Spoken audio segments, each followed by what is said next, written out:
Hello, Night Nation. Trey Strelko here. Welcome into the Sons of UCF Live. Adam here, as is Leo Rodriguez, UCF Mike with a scheduling conflict on this NFL draft night. Gentlemen, you are on the clock. Hello.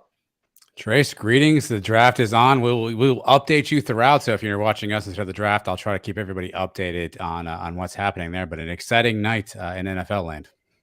Super excited to be with you guys. There's been a lot going on in UCF world this past Leo, week. Your hat's got to go. Yeah, I know. I can't look at this for I know 10 hours it's straight. A bit of a distraction, but Okay. got to get behind my NFL team. Hopefully, we pull something off that's going to benefit us. So. All right, save all this heat and Knicks talk for later in the show. Let us begin with some breaking news. Less than 2 hours ago, the announcement: volleyball longtime head coach Todd Dagenais, 15 years at UCF, winningest UCF volleyball head coach in the school's history, stepping down for a new opportunity. And we have the opportunity to be joined by Todd Dagenais now, right off the top here on Sons of UCF Live. Coach, congratulations on the move. Why now and why this? Well, before we talk about any of this, the first thing that we need to address is the fact that I had no idea that New York had a football team until Aaron Rodgers just went there. But it's great to be on with you guys. Really, to answer your question, I think, timing is everything. Had an amazing 15 years here. Built my career, built a lifestyle and was able to raise my kids here. And this town has been, and this university has been such an amazing place to spend this time. I've arrived at a point now where I need to have more time in my life. The time in college coaching is only getting harder. It's getting more difficult. Especially now you're factoring in all the recruiting, the transfer portal, the NIL. And I was already working 80 or 90 hours a week, 50 weeks out of the year. And, after a discussion with those that I love, I needed to spend more time with the people I care about. And I thought that it was very poignant, happened very fast. And so it's just the right time. And I think sometimes coaches, especially with families, need to realize when a time is the right time, and now is the right time for me. And you've been named head coach of the Atlanta franchise in the new Pro Volleyball Federation, debuting in 2024. So you haven't been gone very long from coaching, and now a whole new opportunity for you. Yeah, a lot of people think, it's easy to draw the parallel between I'm leaving this and going to that. That wasn't the case. That's going to start. Really, the competition doesn't start till January. So I'm going to have some time away, but the amount of time that's going to be devoted to that to be excellent. And, I'm not going to do anything unless we have a chance to win championships. But the amount of time to that, it pales in comparison to the college game. So I'm really looking forward to not only taking over those duties, but providing an opportunity for women in the United States to play professional volleyball without having to go overseas. I think it's a deficit that we've had in our country. I think it's hurt our national team. Now, all of these great players coming out of college are going to have an opportunity to play real professional volleyball. And that's what cities like Atlanta are going to do. Will be free agent signings. There'll be college drafts. I know we might get into some draft day trading. Who knows? But we're going to give women an opportunity to play professional volleyball in the United States, not have to go over to Europe or over to Asia to play. We're going to do something really special here in creating this league and helping our national team out as well. Coach, this may be an impossible question, but when you look back at your time at UCF, is there one moment that'll stand out the most, one picture, one memory that you'll take with you as you move on? Gosh, that's a great question. Doing this so fast, I haven't had time to even prep for any of this. There's been so many. I could go all the way back to the first year and the first win that we had, and it was their first conference win in over a year or 2 years or something like that. Beating Tulsa, who was the conference champions on their floor. You think we won the dang Super Bowl or something. But, the successful teams, that 2014 team that was the first one to win a championship, that was special when that happened. The comeback wins to put ourselves in position to win championships, the one against Cincinnati, Just this year, the 5-gamer against Houston. But it's not going to be so much about the memories of the moments as it is the memories of the people that really made it happen. All of the assistant coaches way back in the beginning up till now, all the ancillary people that helped the program get going. And then, of course, the incredible student athletes that we've had come through our program over the last 15 years, many of which are up doing life-changing things, doctors, moms, nurses, lawyers, business people, teachers, mentors, executives. I'm just so proud of the women that have come through our program and what they're doing now. Some of them are playing professional volleyball, and hopefully this gives them a chance to come back to the United States and play. Coach, you mentioned recruiting being one of those things that kind of took a lot of time and being time consuming. We see a lot about football recruiting going and basketball recruiting, but what does it really take as a volleyball coach to get the best players possible? As you mentioned, it being time consuming to a program. And from your perspective. Well, the primary part of recruiting takes place in the spring. At the same time, we're trying to train our teams to get better. So we're practicing Monday through Friday, and then we're hitting the road on Friday to go to these qualifiers where we can go see several thousand girls play. The amount of prep time heading into that weekend is insane. And so you go through all that prep time so you can literally evaluate 600 to 700 girls in a weekend. And then from there, start making your list get smaller and smaller and keep getting out there to evaluate them. And eventually you come up with your list and you begin the recruiting process. But there's 300 other schools that are trying to get them too. So not only do you have to find the ones that you're recruiting, you have to be able to get yourself on their radar to be one of their choices. And then you have to find a way to close the deal after that. So it's a long process. It can take, 2 years easily to go through that process. And now it's even getting closer to 3 years to make sure that you're doing it the right way and getting the right people to fit your culture and your style of play. How do you think these Knights look now moving into the Big 12 now and what will be the post-Todd Dagenais era? I'm excited for them, honestly. They had a terrific spring. They went out and competed great, successfully against Florida State, Miami. And so I think just the group that we have in the locker room right now is poised to make some noise in the Big 12. And then you add to that a transfer who's had big-time Power 5 experience, some not only the number 1 player in Colorado, but the number 2 player as well. And I think that the locker room gets deeper and deeper, and I think the expectation only goes up from there.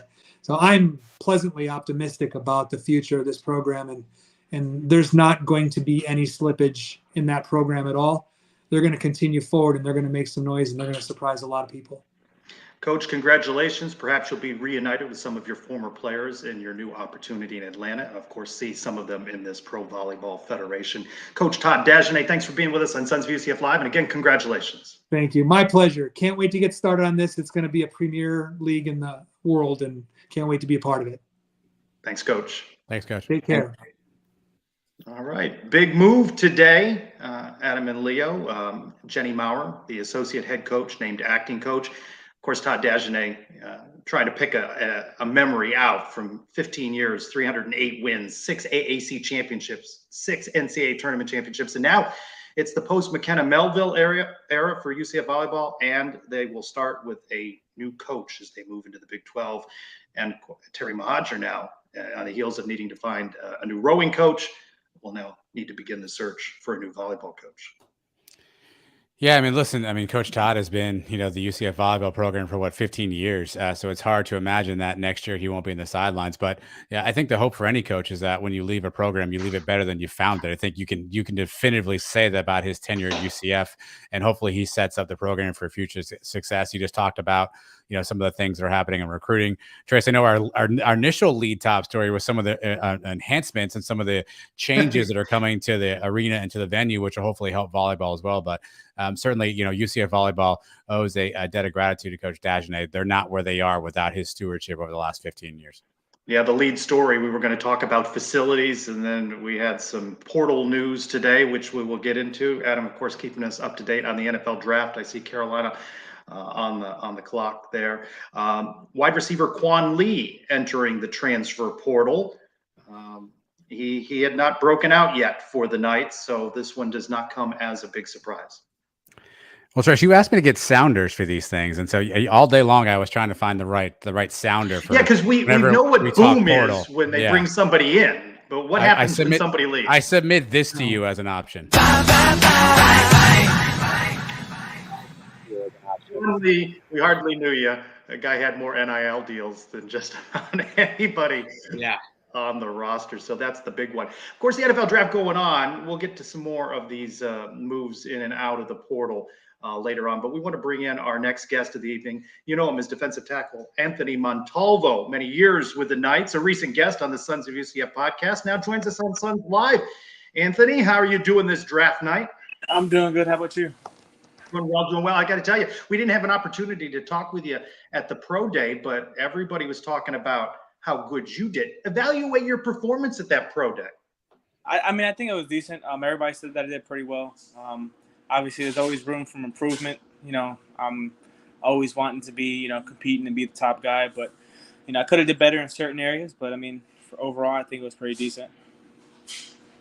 All right, Anthony, what about this entire draft process has surprised you? What is something maybe you didn't expect or something that you weren't sure you were going to face as you kind of went through these last couple of months preparing for the draft? Probably the phone calls and, having NFL scouts and coaches call me and talk to me and stuff like that. I kind of wasn't expecting that, especially from, if you go on, like, plenty of articles told me what I was going to run, where I would be and stuff like that. And then talking to certain people, talking to certain coaches, they kind of tell me like, yeah, you kind of borderline. When I was trying to find an agent, it was kind of the same thing. They told me you're kind of a borderline guy. We're not sure if you'll play. We're not sure if you'll be in the NFL. And then obviously after pro day, all this interest started happening. So that was kind of like a shocker. And just trying to like talk to these coaches was just something that I've never dealt with before. Well, for the 99% of us that are never going to get an NFL coach to call us on the phone, what is that conversation like? What do they talk about? What do they ask you? Take us on that phone call. So, I mean, they honestly ask the same questions over and over and over again. Every coach asks the same questions. Are you ready to play? Have you ever been injured? Who answers no to that? Yeah, nobody. You know what I mean? Everybody's going to say yes, they're ready to play.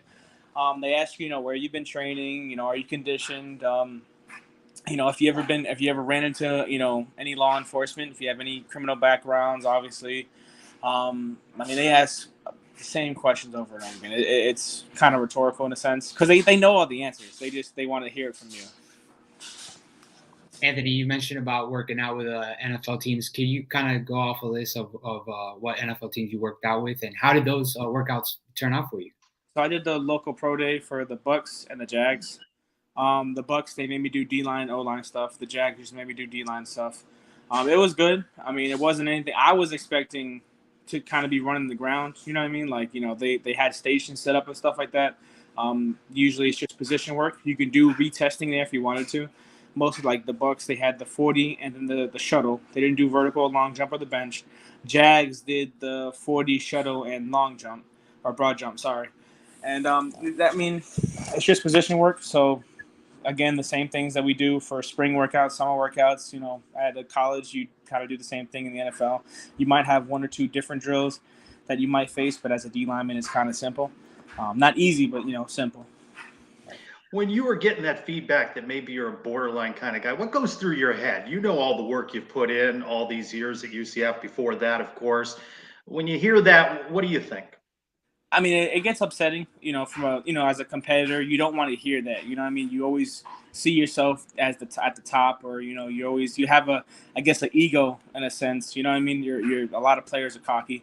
You have to be. You have to, at least be some sense of where you know that you're better than somebody. You know what I mean? But, I kind of understood where they were coming from. You know what I mean? I had a decent season, but, I wasn't like this, top star or the top guy. We had, as a UCF player, I wasn't shining brightly as like a top, 10 pick for the draft. You know what I mean? So I understood it, me being kind of like, I guess in a sense, humble. I understood where they were coming from. I understood, like, you got guys like Aaron Donald and Ndamukong Suh. I can't compare to those guys. They're a different breed. It's you guys that get drafted in the top, first round. Those are different breeds. You know what I mean? So it's kind of hard to place yourself there, but, it is frustrating in a sense sometimes. How does that motivate you though when you're hearing that kind of feedback? So I mean, for me, it's just telling me that I need to work harder. You know what I mean? Like I'm not the biggest, strongest guy, so I need to work on my technique. I need to get faster. I need to get stronger, and I just need to have some type of edge that they don't have. Whether that's outworking somebody or I can perform a move that they can't perform, something that's going to keep me in the business where it's something new to them that they've never seen before, and that is like we have to keep this guy around because he does it better than so and so, or he can do this, and this guy can't. So. And so you said the Bucks had you work out at O line.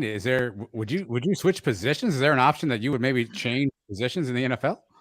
I mean, whatever gets me in the building. You know what I mean? So if they told me, they want to pick me and put me at O line, center, guard, or whatever, then I'll do it. Tight end, fullback. It don't matter to me. But they had me for the Bucks. They just wanted to see me at center and guard for a little bit. There was actually a couple interests that told me they see me being a center in the NFL. So. Have you played that before? Was that were they like, hey, be center, and you're like, how do I do that? Or did you have any sort of experience doing that before? I've played throughout my years of playing football. I've played in the trenches, so I've played D line, D end, linebacker, and then center and guard. But that's little league. It's different from college. In college, I've only played defensive tackle. So when they told me play center, it was kind of a shock. I'm like, I've never played that before. Like, how do you want me to learn that in 2 days or however long camp will be, because you have the rookie mini camp and then you have camp. So, Anthony, what are you gonna miss most about UCF and the camaraderie in the locker room and the experiences that you've had ever since you came on the team in 2017? Oh man, the players and the coaches. The coaches now, I have a really good relationship. Coach Mazan actually called me earlier this morning asking how I was and how things going. Coach Martin did the same thing. So, and the players, I talk to them. We play video games together and stuff like that. But it's just being goofy with them, having fun. Especially during the game, like game days. Like me and Ricky, like we always goof around during game days sometimes. Whether we're singing or like dancing or, just hyping each other up. It's just fun. You know what I mean? Is there an age or a memory that you can remember when you said, one day I want to play pro football? That's a good question. Probably. Maybe 14 or 15. So not since you hear John Rice Plumlee talk about he was barely out of the womb and he envisioned him a two-sport star. I started playing football I think at age 11 or 12. My dad used to watch the NFL games and stuff like that, and I just got interested in it. So he put me on the little league team, and at that time I wasn't really focused on the NFL. I was really just obviously focused on just playing football. It's when I really kind of got towards high school. I was like, okay, this could be a possibility where I want to play football in the NFL, and then that's when I understood more about it. So, all right, take us to the draft day setup. Are you going to be watching the draft? Do you have people with you? Do you have a spot? Do you have a suit picked out? Are you on the phone? What's the food setup? I need the entire logistics, Anthony, around your plan for draft. Plan for draft, I'm just sitting by my phone, just waiting. I'm going to watch the draft. I'm actually trying to set up my TV right now in the living room to watch the first round.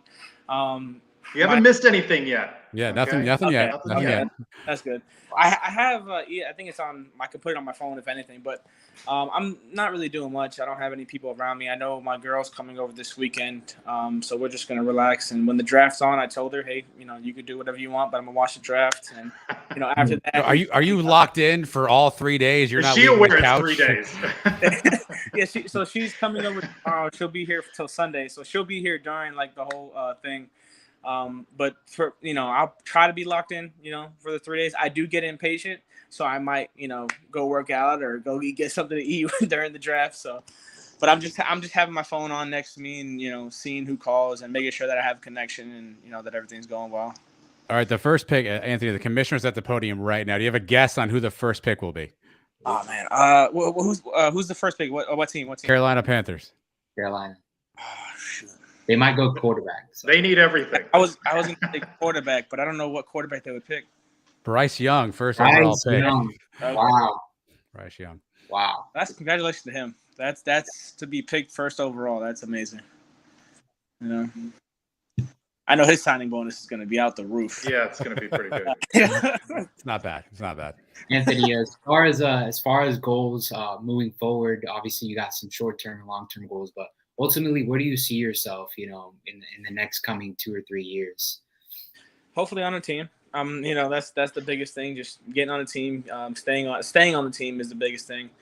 But just I'm not afraid to kind of work my way up. You know what I mean? So I understand that, as I said before, the agents kind of said I'm borderline. So I'm, seeing where it leads me. If it's practice squad, I'll go to practice squad, work my way up to the 53-man roster, and try to see if I can get a first string or second string job.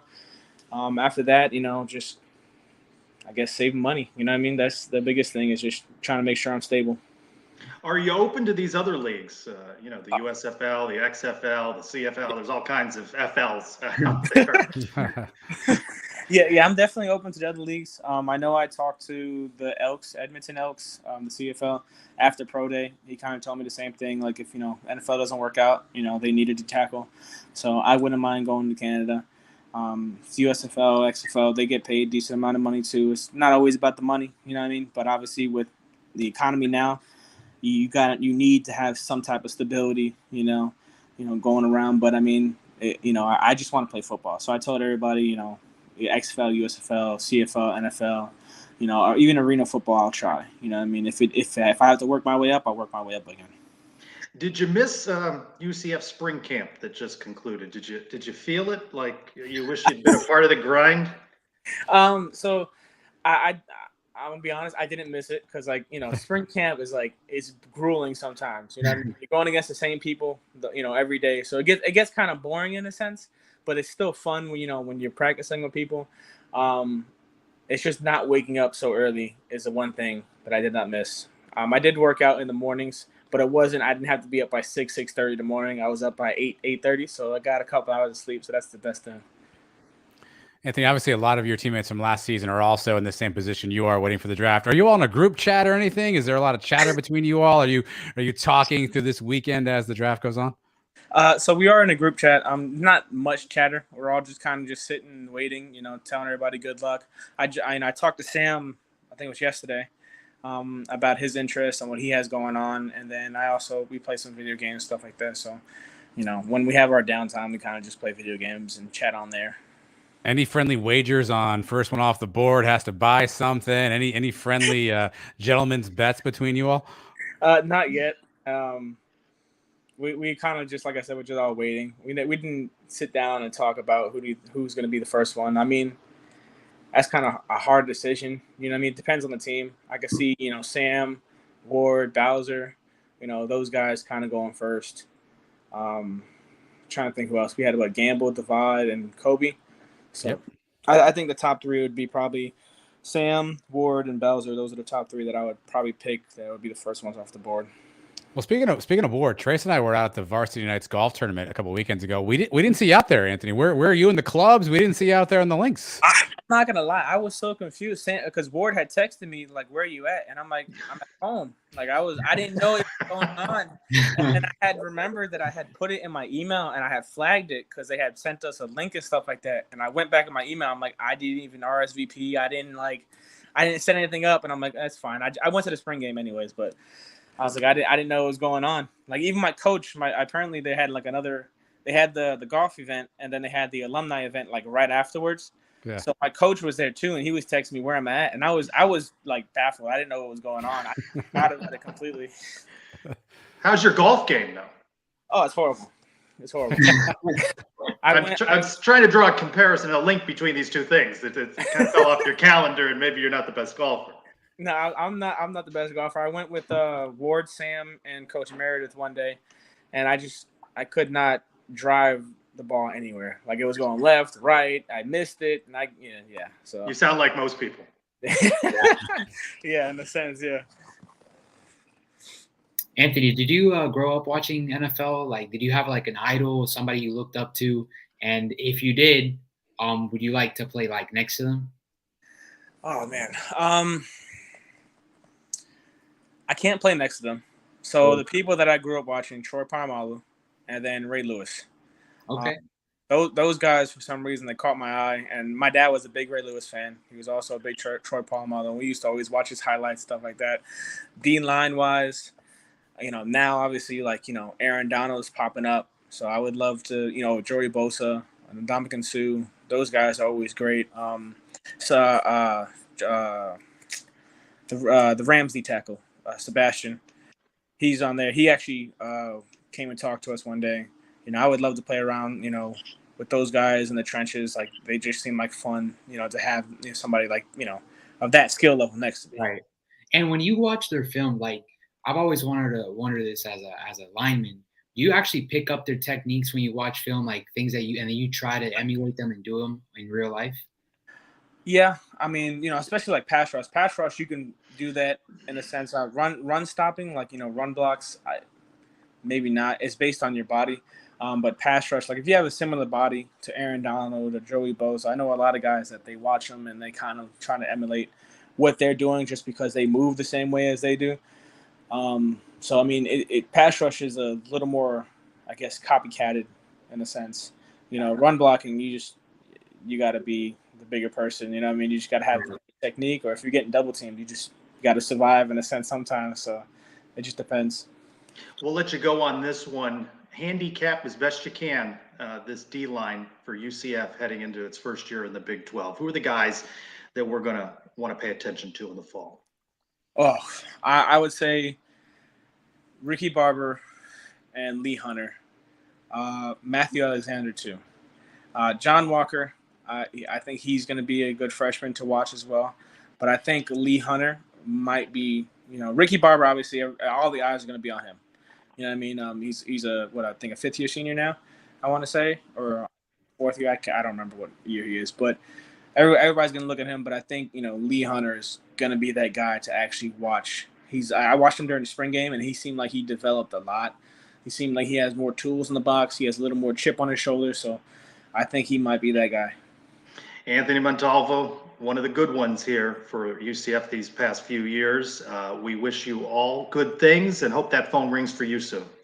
Thank you. I appreciate it. All right. Talk to you again, Anthony. All right. Bye-bye.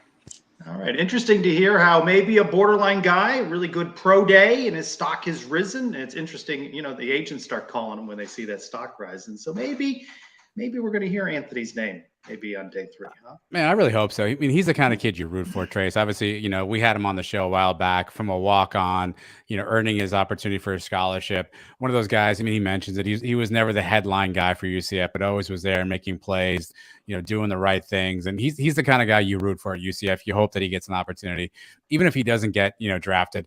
There are some advantages. I mean, I wasn't going to ask him this, but I assume he'll take any opportunity. But sometimes there are advantages not being drafted and being an undrafted free agent. You kind of get to pick your spots a little bit, maybe negotiate some money a little differently. So I sure as heck hope he gets an opportunity because he's so easy to root for and such a great representative for Night Nation.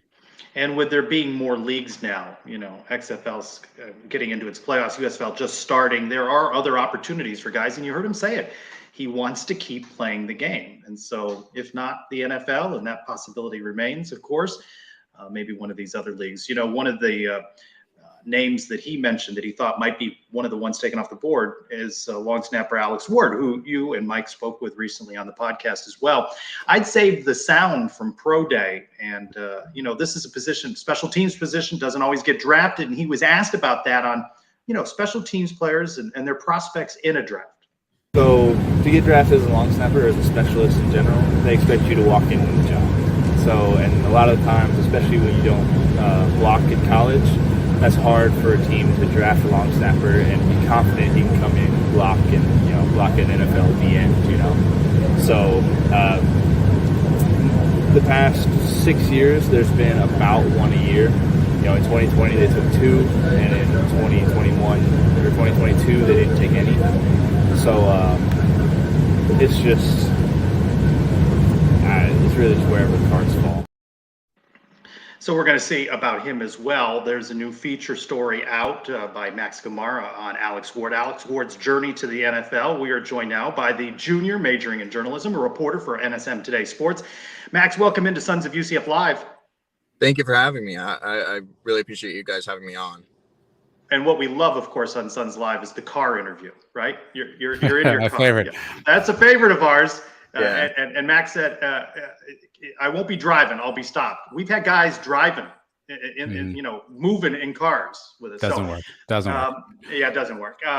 your story on Alex, what was your big takeaway? You talked about with him how detail oriented this guy is. Talk a little bit more about that you learned from him.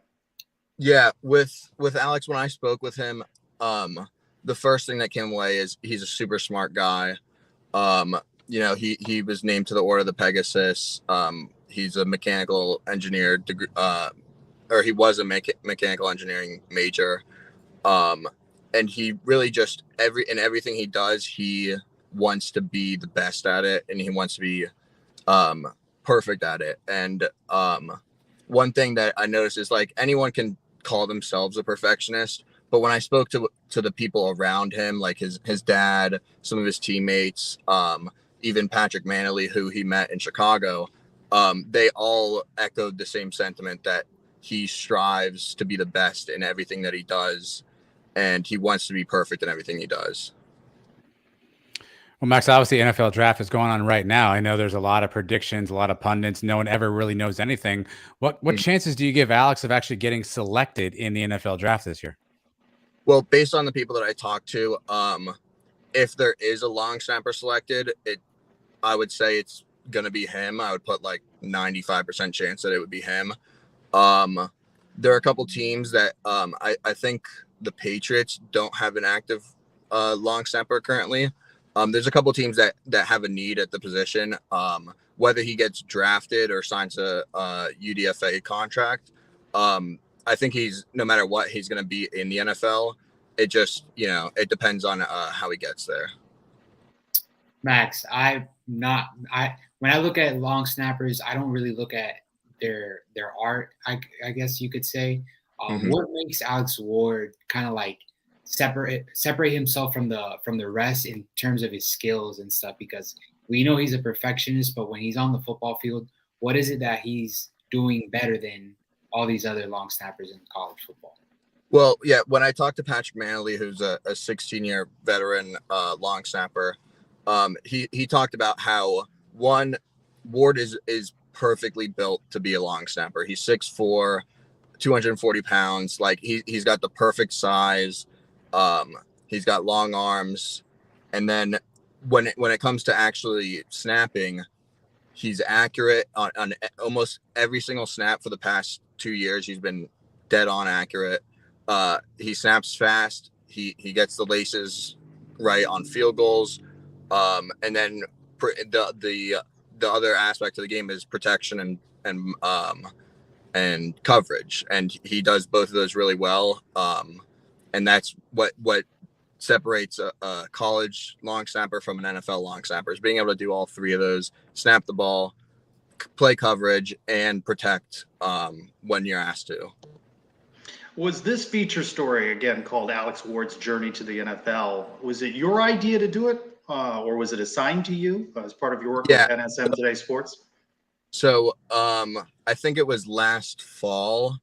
I saw a post from Jim Nagy, the person that runs the Senior Bowl, and it was talking about how Alex Ward was, because he was originally going to declare not this year but a year before, but he decided to come back for his for one more season, and the tweet was talking about how he has the skills to be a draftable long snapper, which is rare to see. And I started thinking like that, that sounds like a good story. So I talked to my editor then, and at NSM, we switch editors every semester. So he said, hold on to it. The first day of the semester in spring, I pitched it, and I said, this is a story that I really want to do. I got in contact with Alex Ward at the Hula Bowl. We spoke throughout the semester. I reached out to the people around him, and the story came together. Max, I know you do a tremendous amount of research and background on a story like this. What's a fun fact or something you learned about Alex that you didn't know, or that maybe you were kind of surprised to learn? Well, I mean, in my story, I talked about how he has this binder that he charts every single snap that he does in practice and in games, and it was one of the coolest things I've ever got to see as a journalist. Is he at the end of our interview, he took out his binder and he was showing me through all these pages of charts where he's detailing like he has notes of like what the angle of the laces were when it was caught by the holder, or where on the punter's body the ball hit when he snapped it, and like how fast the snap was, a link to the film. He said he's watched every single snap, or he's watched film of every single snap that he's had at UCF. And I thought like the attention to detail that he takes when it comes to long snapping and trying to be perfect. He said there's a level of perfection where every snap is perfect, and that's here, and he considers himself here, which is more than perfect. He says he doesn't make mistakes. And I thought that was just it was really cool to see someone be that good at something that they love. Is this a 3-ring binder kind of situation, a handwritten in pencil, or has he got like Excel spreadsheets with all of these details? Yeah, it's like a big white binder with on each page it has I would say 1 or 2 days worth of notes. So it has one punter and one field goal, and then he puts a dot for each snap, and each dot has the information of the snap written with it. So he'll have 4 different kinds of snaps. So 2 punting snaps, or 2 punting sessions, and 2 field goal sessions for each page. And it was filled to the brim with pages, all of them filled out meticulously. It was really cool to see. Max, I'm going to go out on a limb here and assume you're an Eagles fan, because I see you got a Phillies shirt. I knew this was going to come up at some point. It's going to come. And we got the draft going on. You see, I'm a Giants fan. You guys got the 10th pick. Who do you think you're going to take?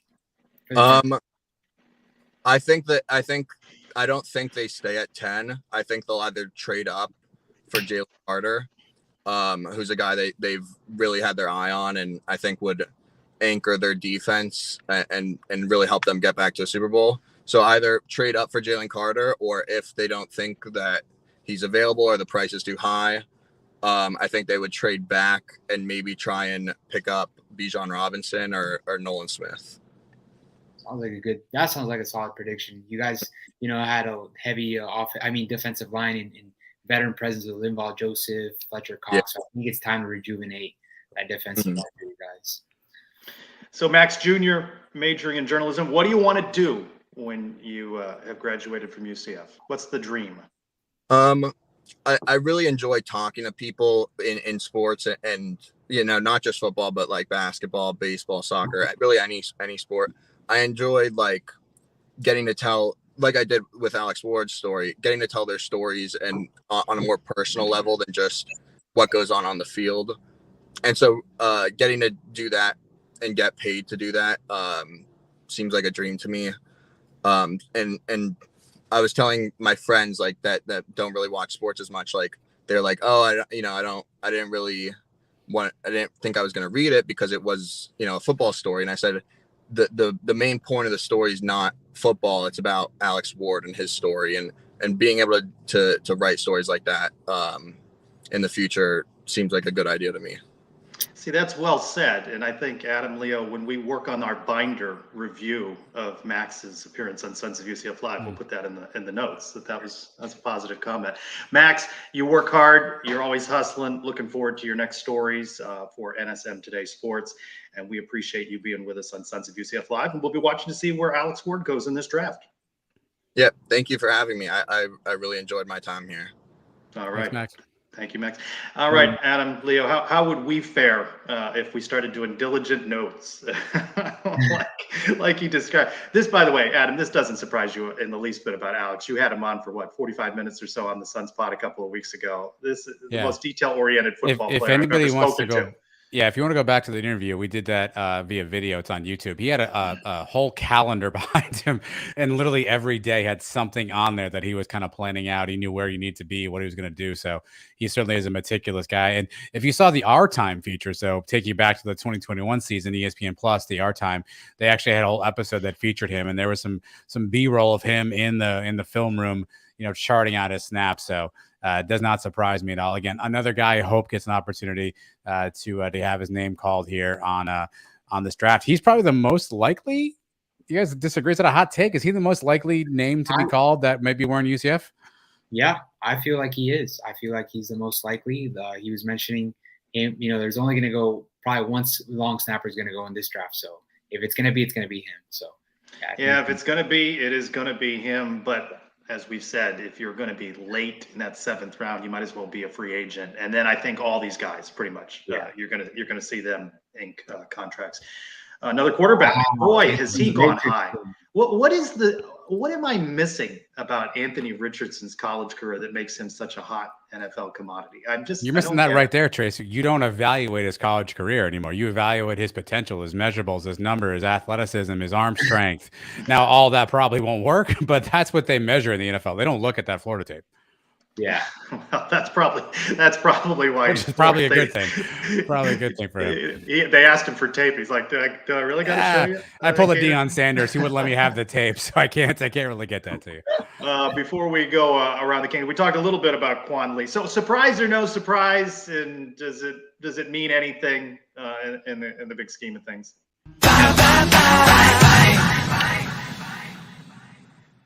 Yeah, no surprise. I mean, again, another guy that was pretty far down the depth chart. Obviously, UCF's rumored to be. I mean, they offered a portal receiver from Colorado, so clearly they're still looking at that position. I assume it's a situation where playing time wasn't there.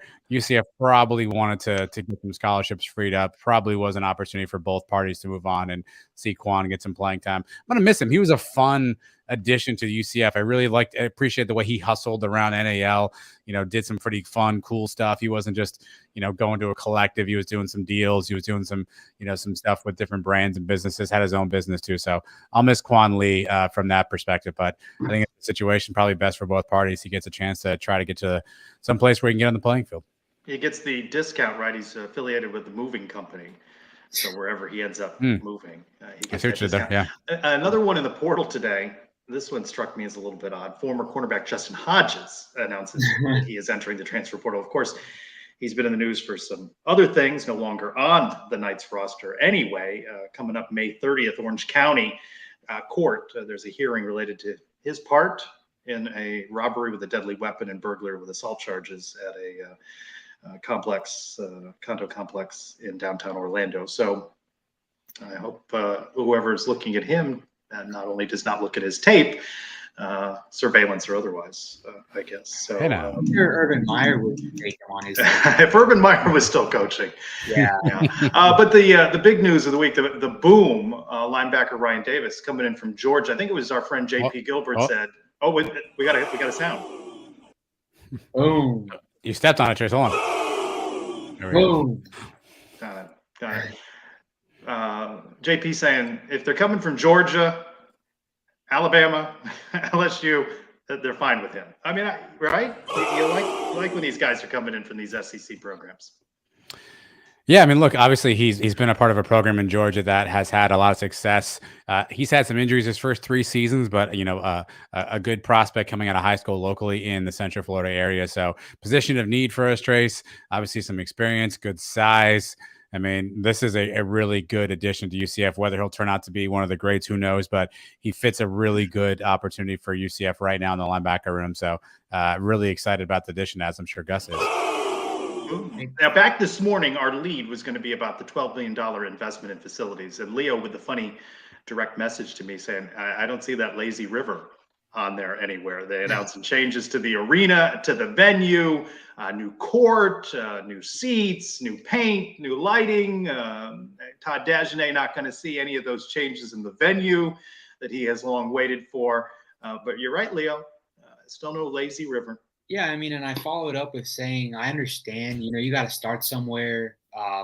If it's a start at Addition Financial Arena and the venue, then great, be it. But when you're breaking ground in 2018 for Lazy River and it kind of gets put to a stop, and then again you have 2 renditions in 2021 and another rendition about a football facility and a Lazy River, and then you focus your attention on the Addition Financial Arena and the venue and not the football stadium, and it's kind of puzzling. It just puzzles you. It's not necessarily that I'm saying that they're managing their money wrong, but to add to that as well, basketball isn't necessarily the biggest thing around here, and we are adding stuff to. Do you have a breaking news sounder? Yeah. Is there breaking news?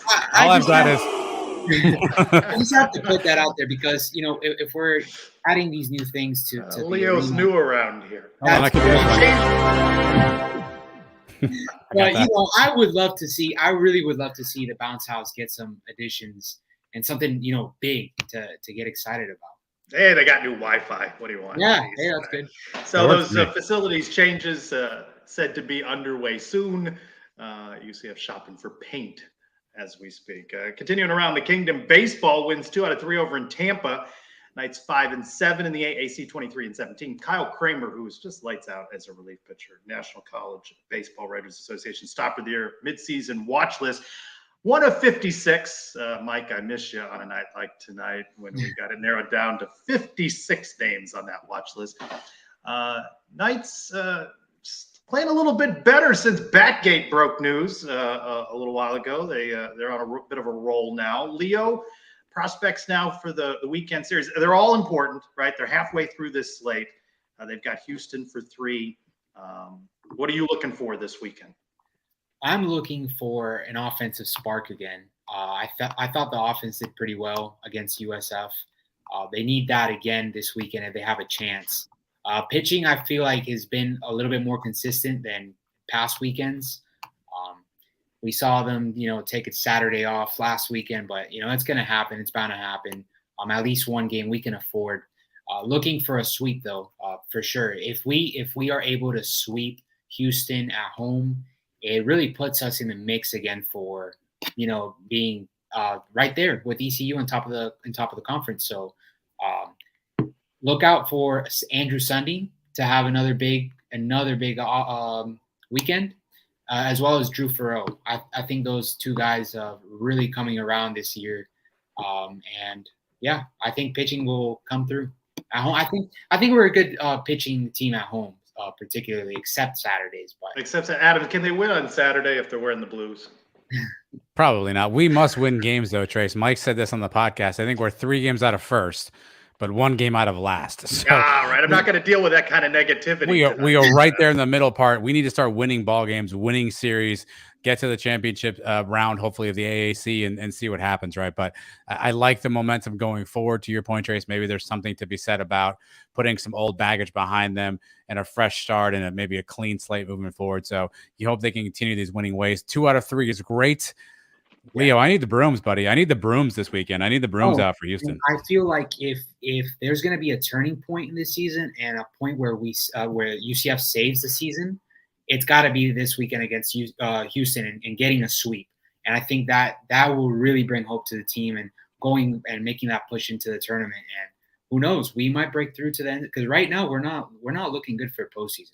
Any chance of bouncing with Leo out at the ball? Yeah, there is a chance. Actually, you guys can expect me out there bouncing around, maybe in the outfield. Looking for our typical Stay off view. the field, please, Leo. We've got enough trespassing on the show. Can you stay off the field? Outfield, out beyond the outfield. Beyond the outfield wall, but I mean, maybe Plumlee needs another obstacle in his way, Leo. You can get out there and make him leap over you for a catch. So all right, so baseball welcoming in Houston, their new rival, now that they have disposed of the Cows in the season-long war on I-4. Speaking of Houston, softball welcomes in final home series. Softball ends sooner. Knights 9 and 3 in the AAC, 30 and 19 overall. And I know we got a little Heat talk, a little Knicks talk. I've seen this story from Eric Lopez that comes up again. Let's turn over to the voice of UCF softball, Eric Lopez, who has our preview of the weekend softball series. Well, guys, the UCF Knights are 30 and 19, fresh off a 3-game sweep over the South Florida Bulls in the final war on I-4 conference series ever. The Knights pitching staff held USF to 2 runs in the 3-game sweep, the fewest that any Knights pitching staff has ever allowed to South Florida. Sarah Willis led the way with 2 wins on that series, giving up just 1 run. Her ERA in American Conference games sits at .92, which is the best in the American. Grace Jewell added a win and a save, plus the Knights had timely hitting from Chloe Evans to be the difference in that sweep. So the Knights sit at 30 wins, second place in the American. They need some help. They need Wichita State to drop two games to Tulsa this weekend to have a shot to win the outright regular season title, or at least have Wichita lose a game to Tulsa, and then UCF wins out. You share the conference title. They're clearly in second place, and they actually have a chance to wrap up the 2 seed if they win this series this weekend against Houston. So the Knights go from their rivals in the Bulls to a longtime rival, the Houston Cougars, who UCF has played 51 times. So they've had some memorable matchups going back to 2006 when both schools were members of Conference USA. The last meeting was a memorable one in the semis in the American in Greenville last year, where the Knights won it 4-2 on a pinch hit 2-run homer by Savannah Adams, the biggest pinch hit in Knight softball history. Without that 2-run homer and victory over Houston, maybe UCF doesn't get to host that regional last year. The Cougars certainly don't let the record be is a little misleading. They're fifth under 500, but they have one of the best pitchers in the conference. Kenna Wilkie was the preseason favorite for pitcher of the year. She's won 14 of the 19 games for Houston this season. She's got experience in pitching well against UCF. This will not be an easy matchup for the Knights, as they're going to get a lot of Kenna Wilkie this weekend. The Knights and the Cougars, big rivalry. It's kind of like the Heat and the Knicks. Adam can kind of relate to that. Speaking of the Heat, you can look over my shoulder. The Heat beating in the Knicks second round playoffs. Feels good. Nostalgic. Kind of like UCF Houston softball. Nostalgic this weekend in their final series matchup as members of the American Conference, before both will be conference rivals next year in the Big 12. Check your schedules. Knights Cougars will be on ESPN Plus all weekend. I'll be joined by Francesca and Jessica Burrows throughout the games. Back to you guys. Oh, Miami Heat, New York Knicks talk on Suns Live. I mean, we took the 1 seed down. I don't know if that Jimmy Bucket's like on his back. I don't know how we lost game 2, really. Good stuff. Thank you. We're foes for the next 2 weeks. It's fine, though. Thank you, Elo. Can't believe softball winding down this week. And around the Kingdom, women's golf, 4th seed in the Palm Beach Regional in the NCAA tournament.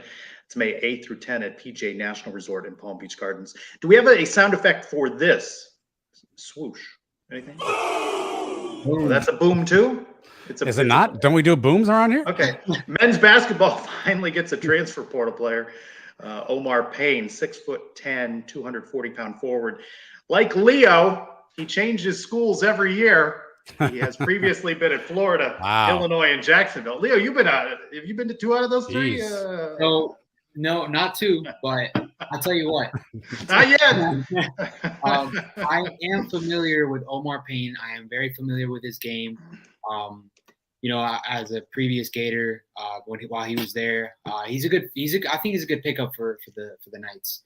He'll be we need somebody, Leo. We got nobody else right now. I'll take anybody. Yeah, no, this is great. I think Omar Payne offers good presence on the block. So if we're gonna get a big man, this is a good. It's been 24 hours since facility upgrades were announced. I want to see that portal just hopping. Dividends right now. Portal hopping. All right, let's open up that mailbag. See how many of these we can get through. It's back by popular demand. It's that time again. Time to open the Brian W. Peterson Sons of UCF mailbag. Is he wearing gold? It never won't make me laugh. Every time. Every time. At Cap Vij1, how much did you miss the mailbag when you stopped doing the mailbag? I was fine taking a break from it, but you all were unrelenting on it. Cap Vij has a real question, though. Could the real truth, and of course the Sons of UCF never wildly speculate, could the real truth be that Timmy McClain has balled out and was threatening TC Thomas Castellanos? Could all that talk of TC, being great and all that, had that been the coaches, the purpose of that, trying to keep him from going to the portal? Adam, what's your wild speculation there? Did Timmy pass Tommy, really? I don't think so. I think it's as simple as playing time, right? He wanted playing time. I think obviously the coaches probably let him know JRP was in that leadership spot for the QB1, and he had an opportunity to maybe go elsewhere. So I think it's as simple as playing time at this point. I said this on a bunch of podcasts in the past. I'd love in the transfer portal, if it was like a divorce, you had to check a box on the reason you were leaving, it would make our lives all a lot easier because then we would just know. But I think it's as simple as playing time. He didn't see a path to get on the field this year. I think kids nowadays want to play right away.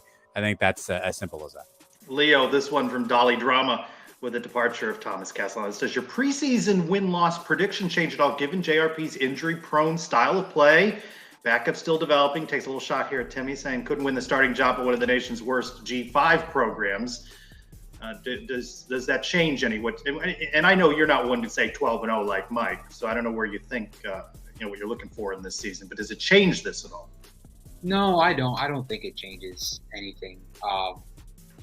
Yeah, I never thought Castellanos was ever going to break through. If the competition got closer to fall, I never saw him breaking through. And if he's not going to cut it here at UCF, even at the G5 level at an American, maybe he can do it elsewhere, like Texas State or something like that.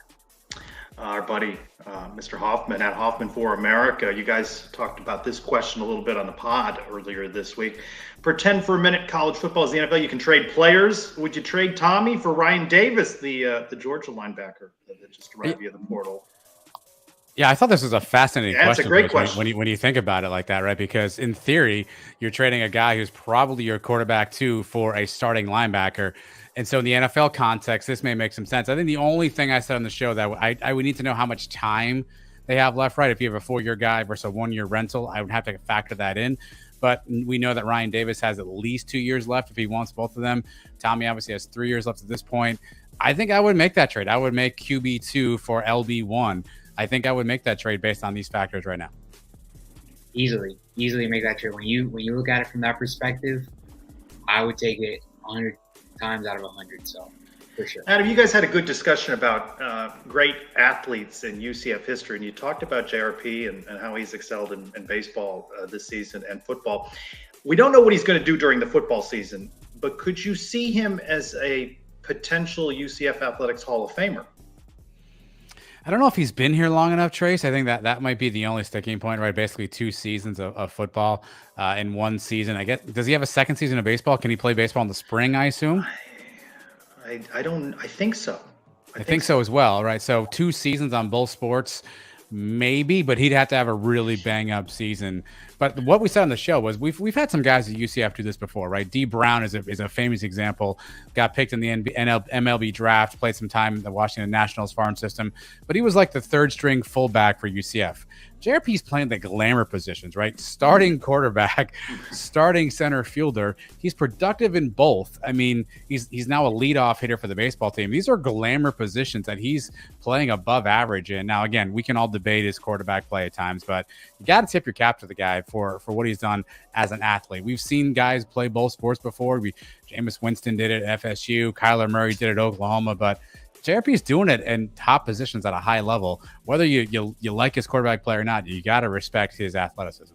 Leo at Zeebel's UCF. Some coaches are referred to as quarterback whisperers. Gus, he says, has chased off 3 quarterbacks seen as starters. How should we refer to Gus? Quarterback disparager, wide receiver whisperer. Jets sweep them out of here.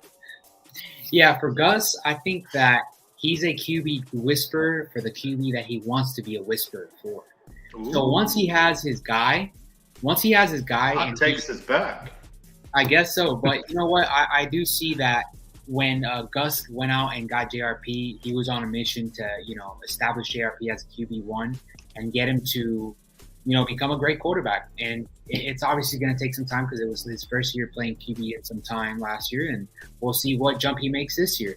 And even though he's not the offense coordinator, he's not calling plays, you best bet Gus is still in his ear. At the JC Morning with Tommy in the portal, will Gus pull out another quarterback or ride with what he has, Adam?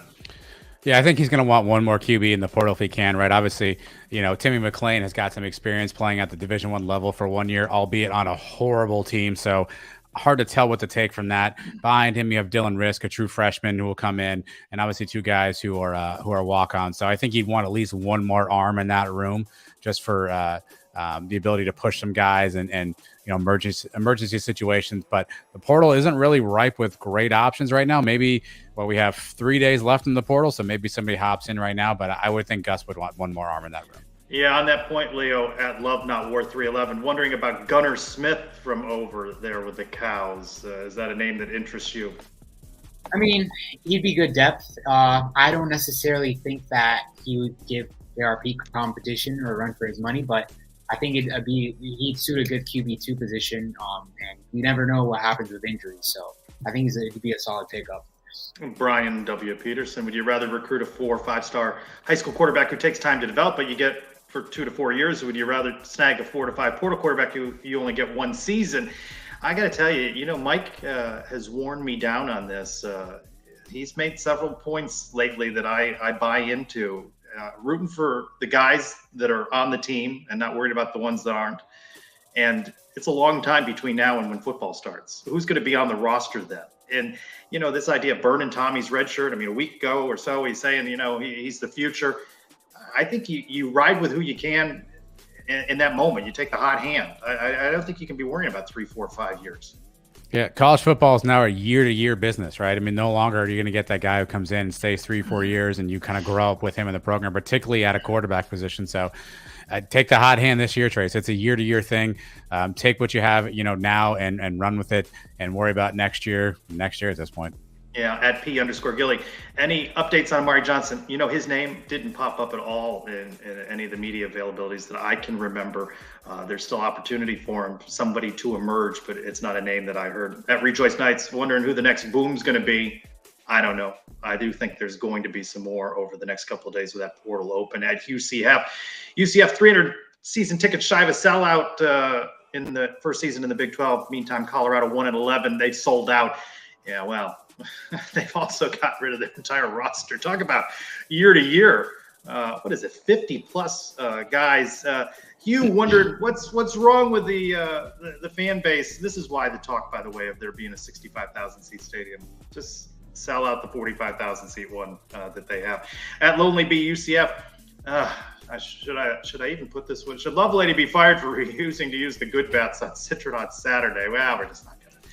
We're just going to skip over that. Michael at Emptiness. Question 1. Baseball team doing better since all that stuff got out. Coincidence or perhaps relief for the team? I think relief. Yeah, I agree. Yeah. Emptiness's second question is, what is the orbital velocity of Jupiter's moon Europa? Leo, it'll be in our notes in our 3-ring binder. Your answer. It's actually 13,734 miles per second. You could have said anything, and it sounds good to me. At Mr. Nightman _ what do you know of, or how do you feel about the upcoming football sandbox at Max football game? No idea.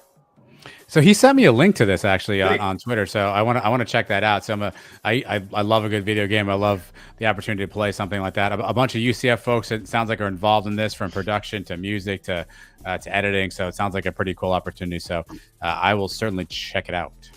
At jkristen28, what's your favorite basketball court design, and what would you like to see with the new renovations? I say bring back the black court. Yes. I'm all in on blue. Make the whole thing blue with rockets and space nonsense and a big fat orange in the center.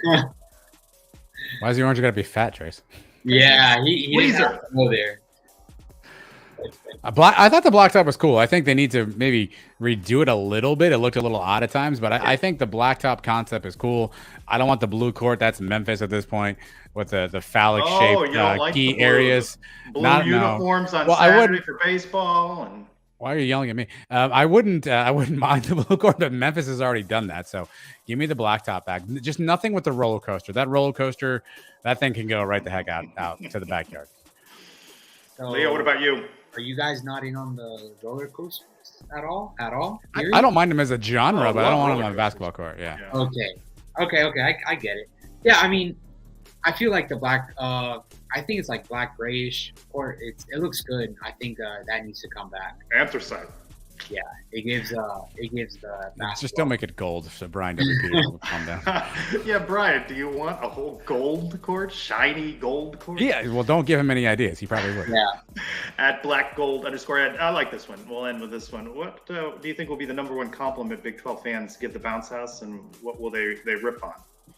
I think that if the place is rocking, I think they're going to appreciate the atmosphere. While it won't feel to them like being in Oklahoma necessarily, I think they'll appreciate the atmosphere when the place is packed and rocking. And I think they're going to rip on the overall quality of the facilities, especially when you look at, say, a stadium like Baylor's. I don't think anybody in Baylor and Waco that comes here is going to be very impressed with the bounce house. Yeah, I mean, they'll appreciate the fact that they'll know why it's called the bounce house. I think that's going to be. I remember my first time going to the bounce house, and I didn't see the hype behind it. But when the stadium actually started bouncing, I was like, "Oh, this is pretty neat." You know, it's something neat that fans can kind of look at and be like, "Wow, okay, this stadium does have some type of personality and whatnot." So the biggest rip, I agree with Trace. Facilities, and what but they're painting, Leo. They're going to be painting. And what I ripped on a couple weeks back was the facade on the outer walls of the brick walls, not all the way up. It's like there's like a big gap between the brick wall and the upper bowl. I just think it looks ugly, but I mean that's little stuff. I hope there's money in the budget to replace those palm trees, Leo. Yeah, that's another one. Palm trees, lawn care. They need to get on that. What about you, Adam? Hot dogs in the cabana. That's got to be the answer, right? That's what they're going to be most excited about. Yeah, I think the bounce element of it will be the thing that they probably take away. But I do think they'll, looking at other stadiums that are, 80,000 seat stadiums and been there for a long time. I think obviously UCF Stadium is a little bit smaller in size. I think that's probably what the rip will be, and the heat. I don't think they're ready for this humidity and the 4-hour rain lightning delays. I don't think they're prepared for this down in Florida. I think that'll be another thing where people are just beside themselves with the heat and the humidity down here. Todd Dagenet off the top of this show, Anthony Montalvo 10 after 8, and then Max Gamara right in the middle of the show. Of course, Leo, who will be bouncing around John Giuliano Park this weekend, and of course, Adam for running everything. So, this has been Sons of UCF Live for this Thursday. I am Trace Strolko for Adam and Mike. Go Knights! Charge on. And Leo. Adam, Mike, and Leo. Yeah, I was going to say Leo. Mike's not here. Leo is, though. Another guy who's here, though, Trace, is this guy. I'm Blake Bortles. Thanks for watching the Sons of UCF. Blake, you said that right.